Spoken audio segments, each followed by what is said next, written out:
Hello and welcome. In today's video I'm once more going to discuss the T4 pseudo euthanasia program of the Nazis. Now I've done various videos on this subject over the past 6 years, and here I'm going to discuss one very unusual killing technique which was done as a matter of personal initiative by one Emil Gelner, a Nazi doctor involved in murdering those people who were physically and mentally challenged in one way or the other. Now, the idea of euthanasia is something which goes back to the 19th century, possibly even earlier than that, but these ideas didn't come from Nazi Germany at all. They came from the United Kingdom, they came from the United States, and they came from Germany, but they preceded Nazism. Now, one of the things that even Hitler said in 1933 told the Reich doctor's leader, whose name was Wagner, himself committed Nazi, that he would introduce euthanasia if it were possible, but he thought it was the sort of thing that could be introduced in wartime, because in wartime, when there's already shortages, why is one going to feed useless mouths, to use what the Nazis would have called these people? And now the official T4 campaign, that's the killing of the people, started in the middle of October of 1939, was when Hitler gave authorization. This was backdated to the 1st of September, and in time there were 6 killing institutions, the first being opened at Grafenegg, first killing in January of 1940, and the last one to be opened was at Hadamar in Germany. However, it also needs to be made very clear that killings started at Piaśnica Wielka in occupied Poland as early as September 1939, and in this case it was a case of people being, if they were Germans, they were sent there by train from as far to the west, or from the southwest of Germany, from Baden. They were sent there all that way across Germany to be murdered. And there were these units under people such as Eichmann, who were going through the hospitals, the mental hospitals in Poland, and particularly in Pomerania, and murdering people there by shooting. But in the Reich itself, these 6 institutional facilities where people were murdered. In August 1941, these killings come to an end. Word's got out. The priests are saying about what's happening. They're making official complaints. Official complaints had been made even to the public prosecutor, and so Hitler puts a stop to it. But by this time, 70,000 people have been murdered. But this campaign was started again. Approximately, it's hard to say exactly when it started again, but it's, for example, in the case of Hadamar, killing stopped in August of 1941, and they resumed approximately 1 year later. In the first stage, people were murdered by gas, and in the second stage, because this was now secret and it was trying to be more secret, they had used other means such as injections, either of drugs or of air, which creates a pulmonary embolism. People were starved to death, and there's quite horrific reports of how this actually happened.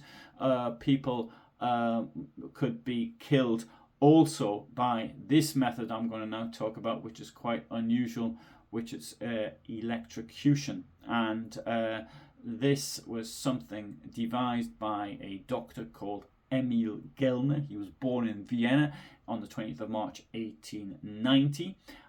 He was living in Vienna at the same time as Hitler was, when Hitler was a tramp.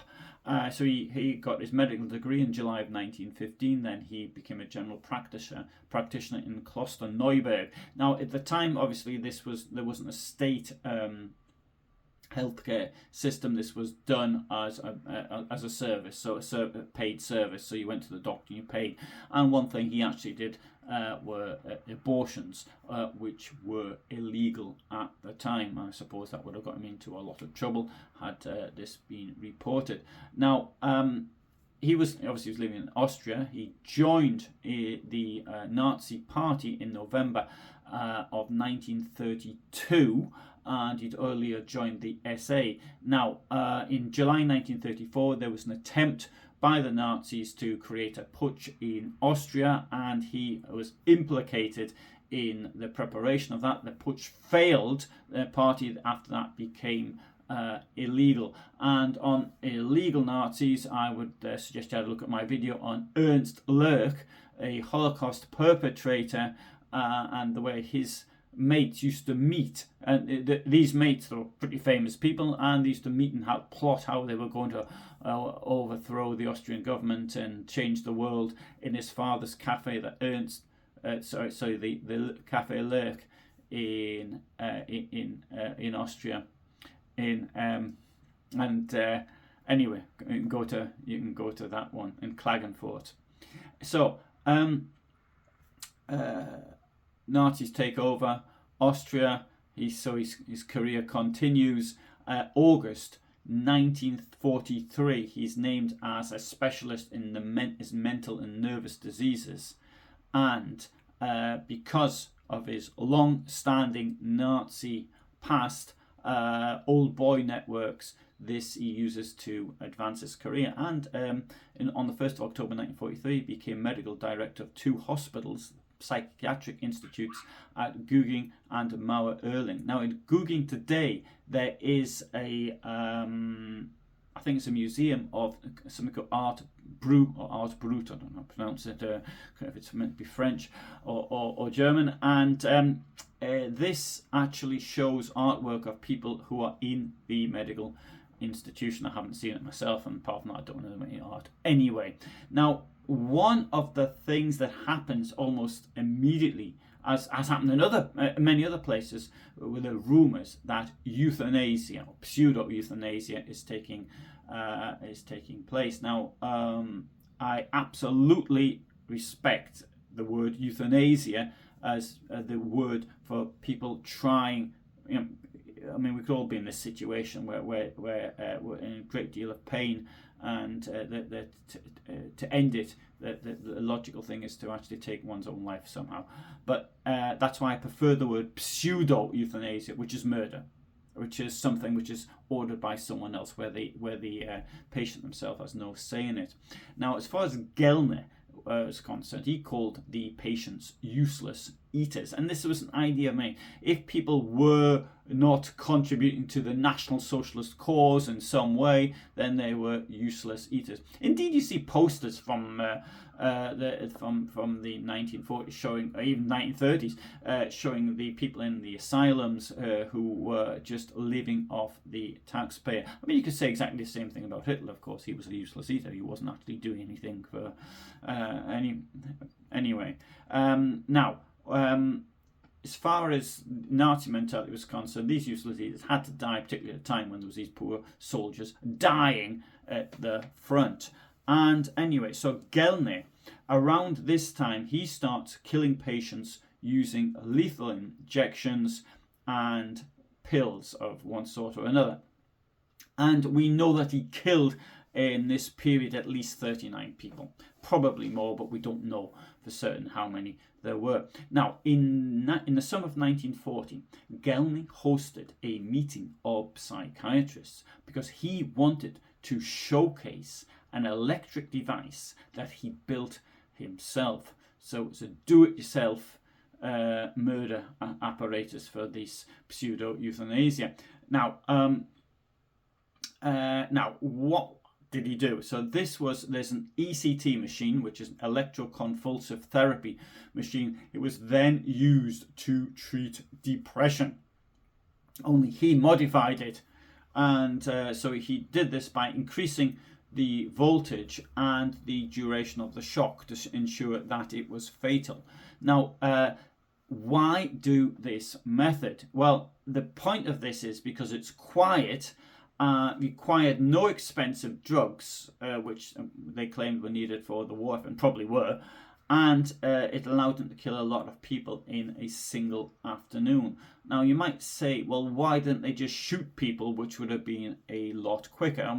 But I think they were trying to do it with pseudo-medical means. That's the only answer I can give. I can't think of anything else. But certainly when he showcased this device, he presented it as a scientific advancement in hospital management to other doctors. And so in November 1944, he started using this to kill people at the Mauer-Öhling institution.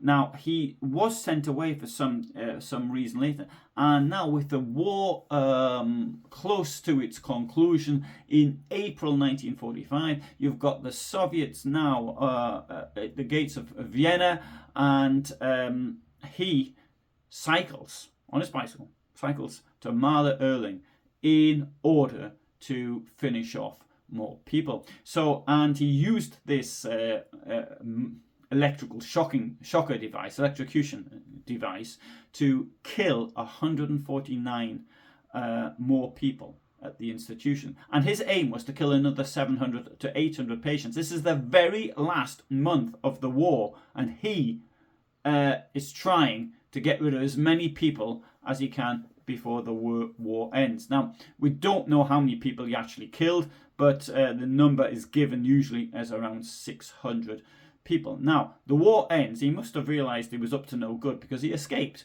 So he must have realized that it was illegal. And the Austrian justice system did, however, manage to get some of the people involved in this killing. So there was a trial shortly after the war. Several nurses and an administrative head of the facility called Sharp, they were put on trial, and they all used the usual thing, superior orders defense, and they were said to use the putative defense, as it's called in the German law, is that they were afraid that Gelny would kill them or send them to a concentration camp if they didn't help. Now, this argument has been refuted, but if you use the putative defense, you can say, well, you believed it to be the case at the time, and so therefore it might be accepted by by the court. So Josef Utz was the department head, and several nurses were found guilty in complicity for murder, and various sentences of various durations were given, including life. But by the 1950s, most were out because Austria wanted to forget. Indeed, whereas Germany did start to prosecute criminals quite seriously in the 1990s, Austria never did. Austria was the place to be for Nazi war criminals, and that's the best hopes for survival were, because Austria presented itself as a victim. Anyway, that apart. Now, Gelny wasn't there for his trial, but his name was brought up constantly. And it said that he was a sadist, and he was a sadist who took personal pleasure in the killings. And they described his medical ethics as being non-existent, and stating that he'd completely surrendered his humanity to the Nazi cause. Now, he wasn't there, but I bet he read about it, or I bet he found out about it. Because, so what he did was he managed to get out of Europe. He went to Syria. He wasn't the only Austrian who went to Syria, because Franz Stangl, the commandant from Treblinka, was later involved in crimes previously commandant at Sobibor, and crimes in what became Yugoslavia, crimes in the Adriatic littoral. And he also escaped to Syria, and from Syria he went to Brazil. But in the case of Gelner, he went to Baghdad, and there he got himself a job as a doctor again. So he became a doctor, and he never faced trial. And despite knowing that the court had said he was brutal, heartless, and unrestrained, he died on his 71st birthday, the 28th of March, 1961. So, thanks very much for listening to this it's exposed. I'm doing it in this way now because I've got utterly disheartened by all the problems with YouTube. related to AI slop. I can't compete with it, so I mean, why spend a very long time doing a documentary video when I can just read out my own text, which is somewhat easier for me in any case. Not only that, obviously now YouTube says it wants people to show that they're doing original content and appear themselves on screen. That's what YouTube wants. I don't suppose people particularly want to see me. I think they'd rather see these places where these crimes took place, and that is what I try to do in most of my videos. So I upload every day at what time is it? 2000 hours my time. And on Tuesdays and Fridays do longer videos such as this one, sort of documentary length. I sometimes do live broadcasts. I try to be present at the premieres whenever possible, because it's not always possible for me, and that gives you a chance to chat with me and other users in real time. I have membership of this channel. This is the way I see of escaping from YouTube's harassment. It's AI slop. It's taking down of videos for no reason, and warning strikes, demonetization, all the other jiggery pokery it gets up to. So if it's a membership, then it doesn't seem to do these things anyway, at least not yet. So membership costs £5, €6, $6 if you're a month, and it gives you access now to more than 800 videos, which are members only. So if that's interesting for you, thanks very much. I'll give you some links to some other things I've done from Hadamar, from Grafenek. I've done on killers such as Paulina Kaniesler, somebody who killed German soldiers, for example. And we have, for example, I've done one story of a Max G, Max was a First World War soldier, suffered from PTSD, and he was murdered at Sonnenstein-Pirna despite his war wounds from the First World War, and he's one of at least 5,000 German soldiers who were murdered by the Nazi regime. Anyway, thanks for watching. Bye for now.